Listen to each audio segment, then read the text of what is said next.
Welcome to the Business with Beers podcast. This is the place where we help entrepreneurs expand their business, build their wealth, and generate passive income. I'm your host, Brian Beers, an entrepreneur who's on a mission to inspire growth from everyone around me. Remember that you need to take the actions others won't, and you can live the life that others don't. Please be sure to check out my weekly newsletter that now drops every Thursday. It includes one quote, one tweet, one podcast recommendation, plus some business and investing insight from me. It's short and it's sweet. My goal is to provide you with just a couple gold nuggets to help inspire your growth. Go to brianbeers.com to subscribe. Hello, everyone. I'm excited today to bring you Melody Deasel. She is the author of two great books, The Content Fuel Framework, How to Generate Unlimited Story Ideas and Prove It, exactly how modern marketers earn trust. She is also an international keynote speaker, a skilled virtual presenter, and is recognized as one of the world's leading expert in native advertising and branded content. Welcome, Melody. Thanks for having me. I'm excited to chat. Awesome. So to kick it off, can you give me an idea of kind of your journey from 18 years old, you graduate high school, like kind of how did you get to where you're at today? And then we'll dive into the content personal brand side of it. Yeah. So for me, I have always been a story seeker. Like I'm a person who I want to know why. I ask why a lot. And so I got sort of pushed and directed toward journalism as this opportunity to basically get permission to ask a lot of questions and no one's going to get upset. Right. So for me, I studied journalism in college and really loved that. I thought I would be a reporter in a newsroom somewhere, but just found that the opportunities were much more plentiful in the marketing world. And so I took those skills that I learned on the journalism side of things. And, for the last 15 years or so, I've just been applying that in the context of marketing. So I worked at the New York Times, Huffington Post, Time Incorporated, big media companies where I was helping their advertisers figure out how to tell stories on platform that were going to entice the audience, that was going to be something interesting.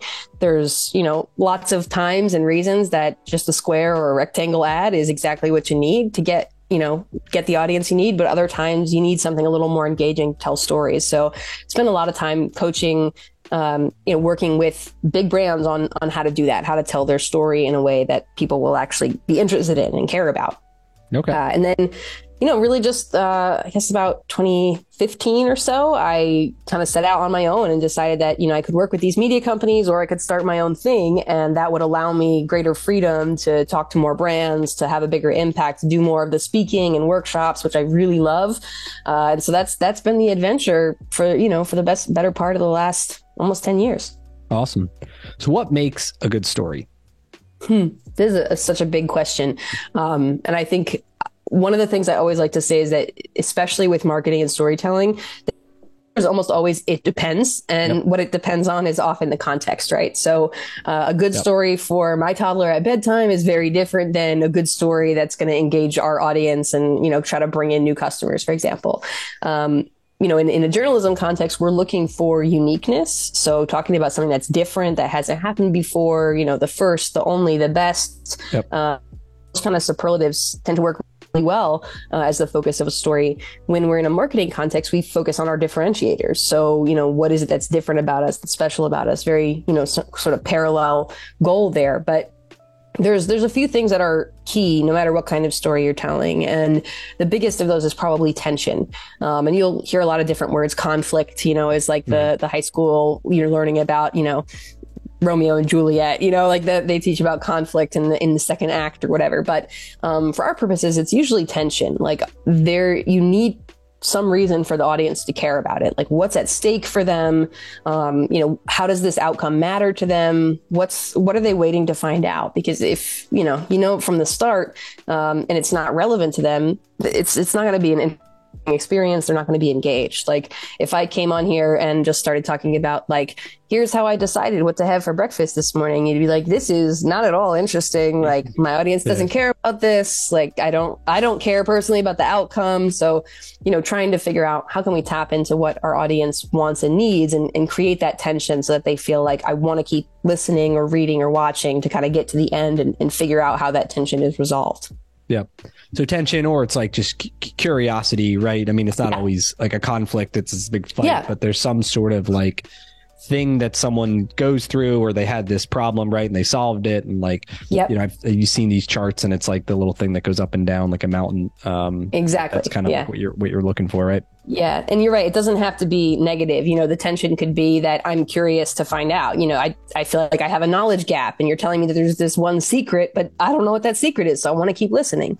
You know, in many of the movies that we watch, the tension is not necessarily, you know, negative, although sure, there's like, you know, firefights and things, but, you know, oftentimes we're just trying to see how something resolves itself, that there's this situation that doesn't kind of have, it hasn't been tied up in a bow. We don't know how the event goes or how the relationship turns out, or, you know, how the weather ends up being on the day of the big event. Like there's these different things where it is, to your point, could be a curiosity tension of like, I don't know the outcome here and I want to find out.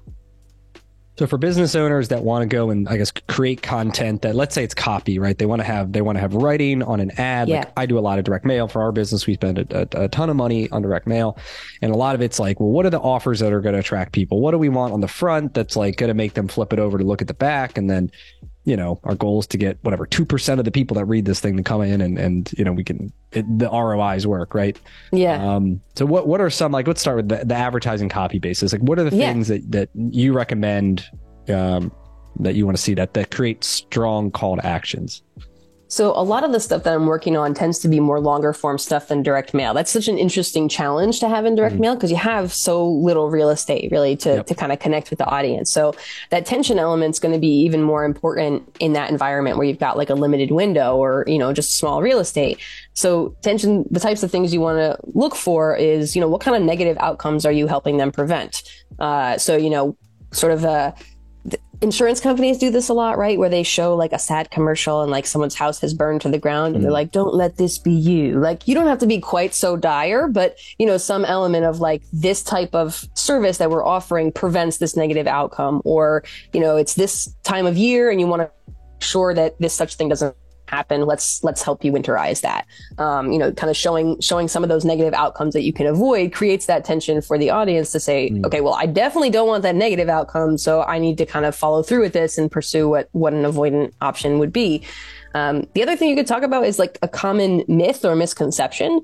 So, you know, I don't know. I'm obviously this industry is not necessarily my expertise, but what are some of the reasons why someone might not take you up on that mailing? What are some of the barriers or like obstacles you hear a lot? It's like, I don't need that, or that's not for me. They just don't need, like, if it's the car, if they're going to the car fixed, right? They may only need it twice a year. We mail to them every single month, right? Because we're hoping to hit them, you know, one of the times that they do need it. So consistency is part of the playbook.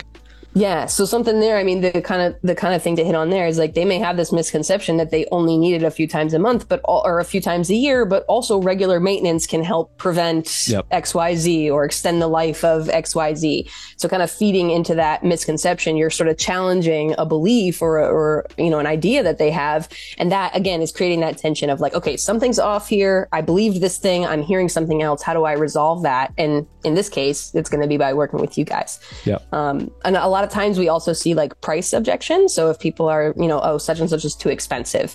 Direct mail, I'm a fairly recent home buyer, so I've gotten, you know, ductwork and plumbing and so I'm getting all the direct mail. And a lot of times I look at it and I'm like, well, all new carpets, like that sounds pretty expensive. I don't know if I'm interested in that. So something that kind of had that objection, you know, you can get all new carpets for $99 per room or something, would speak to me. It would kind of address that tension that I have, that objection. And I think a lot of times, you know, touching in on that tension, whether it's a myth, a misconception, or just like a sales obstacle with your copy is a really good way to kind of break through that. Yeah, we have for us, like, we use a number of these third-party financing programs. So like one of our slogans is we can help make car care affordable, you know, through these programs, right? So everyone's, you know, unexpected, expensive repair, and we can break it down to monthly payments. Like, it's something that's important to us, but it's, you know, getting that across so that people understand, like you said, because they know it, like, I don't have $1,000 to spend on my brakes or tires or whatever it is. Yeah. But, hey, they got credit programs or whatever it is. So. And that may be especially important. Again, not a car specialist, but I imagine as you get toward like winter months, like having fresh tires is extremely important. You don't want to be going around on bald tires in certain areas, like, you know, Philly area, we've got snow and stuff on the ground. Like, that's not safe. So being able to say, like, you can afford to drive safely this winter, you know, like, you can get those new tires and drive safely and not have a spin out. You know, those kinds of things, you're kind of tying that objection into some sort of timely need. Yep. Awesome. So then how do you work? Like what it's so some longer form content. Like what are the things that are, is it like like, I don't know if blogs are still a thing, but blogs, newsletters, articles like that, like is that kind of your primary, where you really help people? Exactly. And it's in a lot of formats. So it could be a podcast. It could be videos on your website. It could be, your YouTube channel. It could be social stuff you're doing on social media, kind of anywhere where you're telling a little bit more of a story. So I'll give you this one. I've been saying this for years and I've never had anyone take me up on it. And it happens to be in the car space. One of the best examples, I think, is how many times do people come into the shop and they're trying to describe to you a noise that their car was making. And it's like, they're speaking a language, you're speaking, and you can't really get to it, right? They're giving you all kinds of sound effects and it's not exactly, translating. One of the best things I think I'm waiting for somebody to do this. So maybe this is a challenge for you. I want to see the ability to play the different audios and hear, this is what it sounds like when your belt is off. This is what it sounds like when you need a new air filter. This is what it sounds like when the fan is clicking because there's something stuck in the fan, kind of being able to have that. It's audio, right? We're giving them audio content, but it's giving them content that's going to help them be a better customer, help you better be able to serve them. Just a really good example of how something like audio might not be your first thought. We're going to record audio clips for our audience, but that kind of tool could be super useful and really help you stand out from a bunch of others where I'm going to have to go in and make a fool of myself, making sound effects where I can come to you and say, look, it definitely sounded like that third clip. Yep. Yeah, that's a good one. And a lot of times, like, it's always something different too. But the point is just like, part of that's the trust, right? And if you're doing the audio online, whatever, you're like educating them. You're not just trying to sell them, but educate them. And then that creates the trust that gets you in the door, that then we can the guys who actually know what the hell they're talking about can look at the car and tell you that you're wrong and it wasn't that, it was something else. Exactly. It's all part of the process. To your point earlier, the fact that people only need, or maybe believe they only need to work with you all once or twice a year, the need to kind of be in top of mind is important, right? So when they're looking for, I don't know, like what's the best sunshade to keep the sun out of my car and keep it from being 100 million degrees, and like, how do I make it so that my toddler doesn't completely destroy the backseat of my car with like juice and all kinds of other stuff, right? So it may not be 100% on target to a specific product that you're offering, but you're kind of creating that understanding with your audience that like, we know cars, we can help you with the problems you experience your cars. When you have a problem with your car, we are the people you can trust, that you can come to.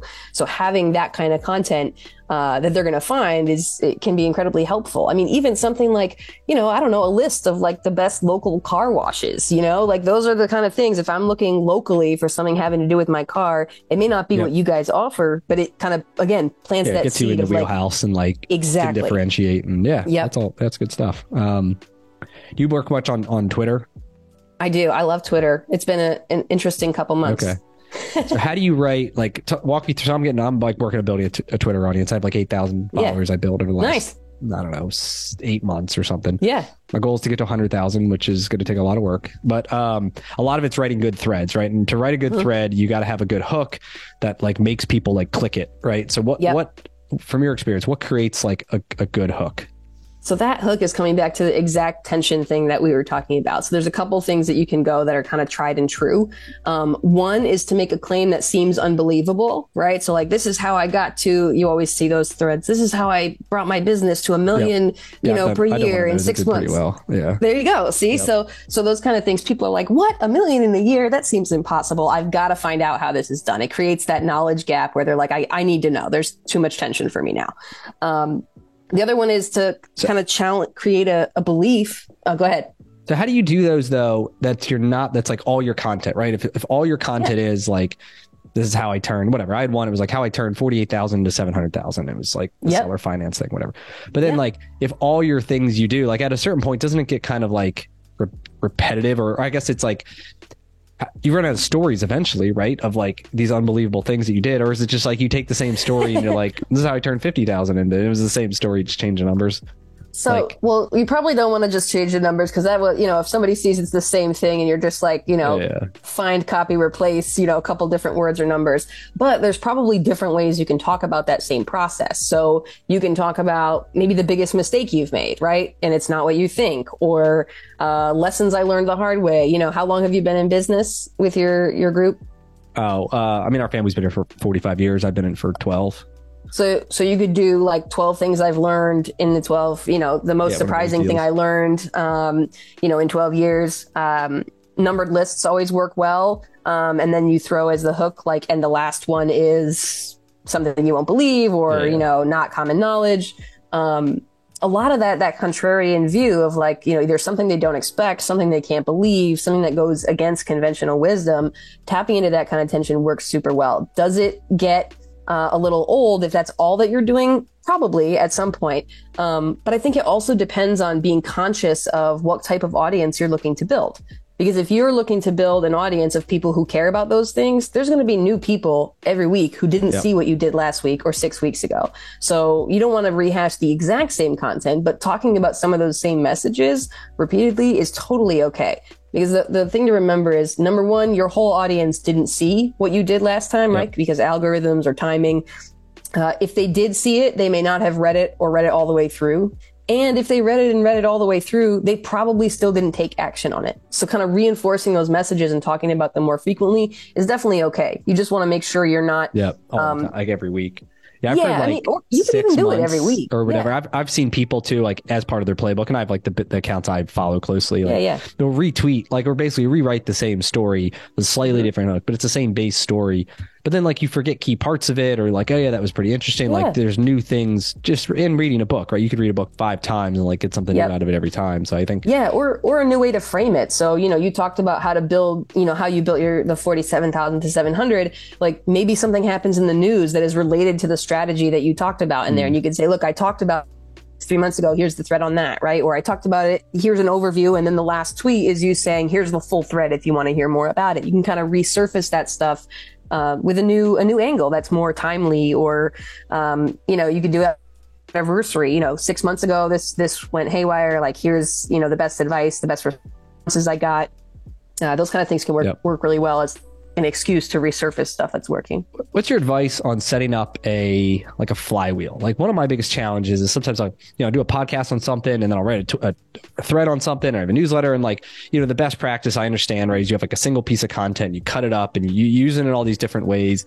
But it's like, I don't know, I have challenges with that just in general. Any best practices or ways you recommend to fix that? So the thing that I always say is, any system that's being recommended to you, any like strategy or tactic, you have to remember that that's what worked for that person, for their content on that platform with their audience, right? So if any of those factors are different, what's best for someone else may not be what's best for you. And so if someone is recommending this like really robust repurposing strategy that involves a whole bunch of processes that are not useful for you, or it's creating outputs that are not useful, I would just adapt that to whatever works. So for you, if that, you have the podcast, that's a consistent source of content that's coming in for you. And for every podcast, I want to make 1 thread. I want to make 5 standalone tweets, and those tweets with an insight that would say, like, if you want to hear the full conversation here, you can kind of create your own system of like, when I have this, I'm going to create this. When you do that, you also allow yourself to create some sort of schedule. And it doesn't have to be like a rigorous schedule, but just this idea of, okay, I know if I do 1 podcast a week, that means I'm going to have 1 thread and 5 standalone tweets for every single week at least. And then you could fill in the blanks between it. So, start with what you have and kind of build systems that work for you around that. A lot of the repurposing advice is coming from folks who are building sort of a content machine that may have different goals than what you're doing. So gotcha. Okay. Keep it simple too, and not like try to go to their expectations or, whatever, right? Yeah. Well, one thing that I hear a lot, like Gary Vaynerchuk, are you familiar with Gary V? Yeah. Okay. So Gary V always talks about like, you got to post your content 40 times and you got to make 50 pieces of content out of everything you do. And you got to he's everywhere on every platform posting, 50 times a day. But the thing to remember is that Gary runs a multi-million-dollar media agency and has a team creating all of this stuff and posting it for him, right? So unless you have that is unattainable. Some of his whole podcast is just like him doing an interview and like talking, going on a tangent, and then they just like cut that up and make it into a podcast. So it's not like he sat down in front of a mic to record it, right, like we do, right? So exactly right. Like, and then but it works. Like he gets the content out there, he gets the message, even if it's 10 minutes, like it gets them out there, right? Well, right. And then he's got a team who's going to take that 1 hour conversation and turn it into, 6 10-minute videos and 10 6-minute videos. And they're going to go and create these like 30-second clips and reels and TikToks and, just kind of like blast and squeeze it for every drop of value that they could possibly get out of it. And that works for him because that's his message. That's what he's trying to prove, right? He's coming out every day doing what he's, kind of practicing what he's preaching. But for the average business owner, for the average franchisee, for the average, person who's like running a not a bazillion dollar, social media agency, that's just way more than is necessary. And it's going to drive you mad and probably not create the business results you want. What do you say to people who say, I don't have any creativity. I have no new ideas. Like maybe they're in a franchise system too, which is sometimes people get into it because they want like a proven business model. They just want to follow it. Right. Yeah. But they still got to like build a personal brand within a franchise network. You want to build a personal brand. Like everybody knows me. Right. Like, cause I'm intentional about it. That's how you get deals. Yeah. So how do you go about, advising someone to create it if they think they, have no creativity? This is something that comes up so often. And like, I don't want to be one of those people who's like blaming our school systems. But what we have, unfortunately, is like we have a school system and a society that puts the emphasis on being right all the time and turns being wrong into something to be ashamed of. And what that does is it makes people afraid to share their ideas unless they know with 100% certainty that it's correct, it's going to work, right? And what that does is over the course of time, it sort of squeezes that openness to different ideas kind of out of you, not, through anyone's fault individually, but just, you get trained that my job is to be right, not to have new ideas that may or may not be right. And so what we find, a lot of research shows that kids, especially, you see a kid drawing a picture and they're like, yeah, here's me riding a dragon, like into the aquarium, like holding like Excalibur, like they've got all kinds of ideas. Afraid for something that might sound out of the box or a little bit crazy. And we just lose that as we get older. So the reality is you have that inside of you that is still there. The best example I can give you is think of how many ways you've imagined that things could go wrong. Like you're very creative. You can come up with lots of different ideas, right? So it's in there. It's just not something you're used to accessing. And so it's harder for you to kind of like pull on that skill because it's been inactive for a long time. So what works best in those situations is to give yourself a prompt. The same way when you're nervous about, something working out, you think of 50 different ways it could go wrong and all the ways to solve those problems. It's because you had a prompt. It's not because you just were like, magically thinking of that. So having a prompt of what kind of story am I going to tell, or how could I teach my audience something today, or, there's lots of places you could find these prompts. You can look at your competitors. You could find guidebooks. The Content Field Framework is all about for coming up with content ideas, but just giving yourself something to be creative about instead of just, hoping that long abandoned skill is going to come flowering out all on its own. Yeah, that's great. Yeah, one of the things I do, or I'm working on getting better, but is a lot of the content. I'm just trying to figure out like what are the problems I'm having in my business, and what are the questions, and what are the things like I'm just dealing with every day. And a lot of times, like I solve it. Like I just go on, and now I'm trying to like reflect and say, all right, what did I learn today? What challenges I face? Like if I'm facing them, other people are probably facing them, and then 100%. That is. I always. The better, right? There's like the best ideas, right? Because it's like real life rather than like, oh, I wonder what people want to hear about today. Yeah, exactly. Right. It's coming from a real situation that, if you're having that question, a bunch of other people are too. If you're facing that situation, other people definitely are, or, will at some point. The other thing I always say is if you have to spend more than like 5 minutes on an email, for example, or text or, whatever is your preferred communication, there's a good chance that there's a piece of content there. Like you're putting effort into it. It's something that requires a detailed answer. So like you said, someone else is asking that question. Another customer or another client is going to have that same challenge. So even though that's a one-to-one experience, that can probably turn into a one-to-many experience. Obviously, don't share personal data, respect all those various laws and privacy expectations. But generalizing that lesson that you're sharing can probably make for some great content. What do you use or recommend in terms of, there's lots of different ways you can manage content in terms of like software to track and CRMs and, writing platforms, all stuff. I don't know. What do you kind of recommend, or what do you see that is common that people like to use? So this might be controversial. My answer is whatever system you're already using, because the reality is there are so many different systems out there. Like there's so many software products, and I'm not saying that they're not great, but a lot of times they're not super differentiated in that I don't want you to stress over the choice of what you pick, because the reality is if you're not going to use it, then it's not it's not going to work, right? So if you're all about Google Calendar and you're up in your calendar, then like plan your content on your calendar, because that's what you use. That's where you're going to see it. You're going to stick with it. If you're all about Google Docs, like make a spreadsheet, because you use Google Docs, you're going to be in there. If you're managing your tasks with Trello or ClickUp or To-Do, or else you're using to manage your tasks, then manage your content tasks in that place.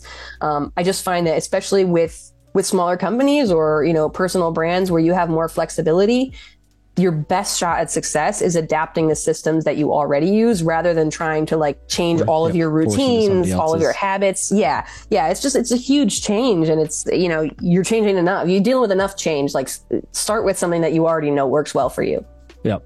Yeah, that's great. Yeah, and for us, for me, I use ClickUp primarily now, and because we run other parts of our business, so I have like my personal stuff, the podcast stuff, Twitter stuff, and now but even within ClickUp, I'm like, I've got the like solo podcast thing, and then I got to like, it's another space that I have Twitter, and I got to like figure out how to get more consolidation of stuff, even within it, right? Because you create. Right, you have a single idea, but then you want to put it in these different formats and a YouTube script or whatever, and so. But either way, you got to stay organized with it. I think that's key. Yeah. If you're not organized, it's all over the place. You just add your workload too.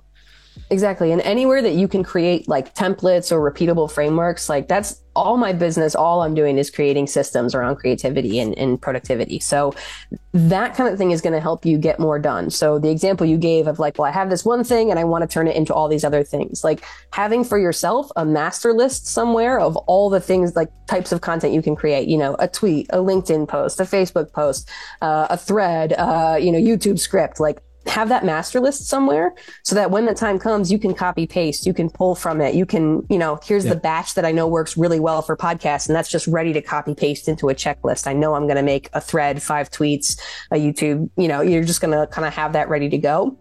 Save yourself the sort of mental effort of having to be creative in all those different instances by setting up those systems to make it easier to access. Yep. Great. Pivoting to your new book, you talked about creating trust with the audience, Prove It there. Can you kind of give us a high level overview of kind of what's that framework look like? Like, how do you go about getting trust? So the thing with trust with the audience is like, I feel like it's the most important KPI, key performance indicator, the most important metric we should be looking at. And yet we don't. Like there's no one's measuring trust in their business. Like how much does our audience trust us? But the reality is anything you are measuring, they need to trust you first before they can do whatever that thing is, book, buy, schedule, download, whatever it is. Right. So for me, what I want folks to be doing and what I think can be really transformative is to think at every stage of the process, every time you're communicating with your audience, how can I help them trust this more?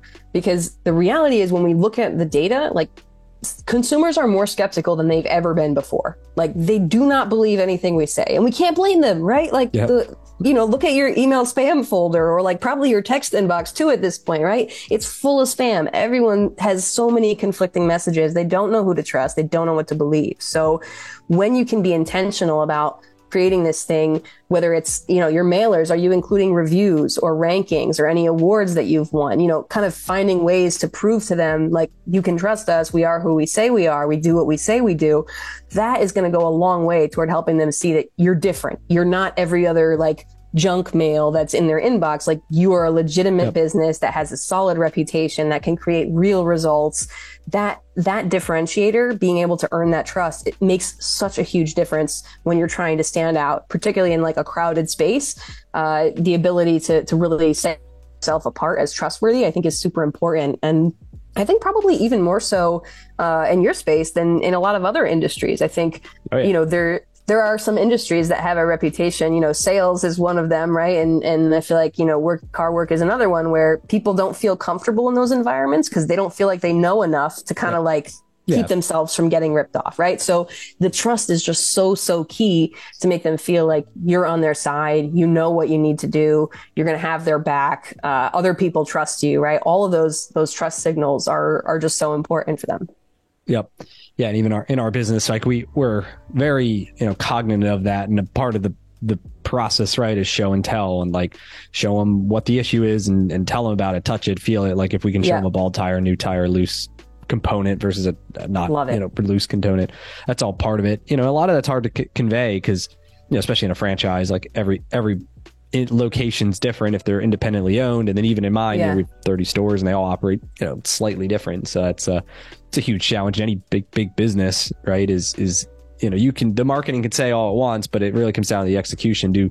Does the experience in the store match, the expectations set by, the marketing? And I'm on all the committees and all this stuff. So it's like always the conversation is how do we make it sure it, drives people in, but then how do we execute and how do we measure it and all that stuff? So I love that you said show and tell. I talk about show, don't tell a lot. Now telling is okay, but oftentimes it's the showing where we're really lacking. So we focus on that. Right. And I think that's super important. We talk a lot about content that we're creating that lives online, whether it's email or, your personal brand on social media, whatever. Yeah. But that in-store, that physical experience is also super important. There's so much you can do with that space. You have a space where they're going to be sitting for 30 minutes to an hour. That's an opportunity. Where are they looking? What are they touching? Where, what's hanging above the coffee machine that you're offering in the waiting area? Where are those things you can do to bring proof into that environment, whether that's reviews or ratings, hanging awards on the wall, having a video screen that's playing testimonials or playing informational videos of your folks showing, hey, here's what a bald tire looks like. Here's what this looks like. Here's why we try not to have this and we try to have this.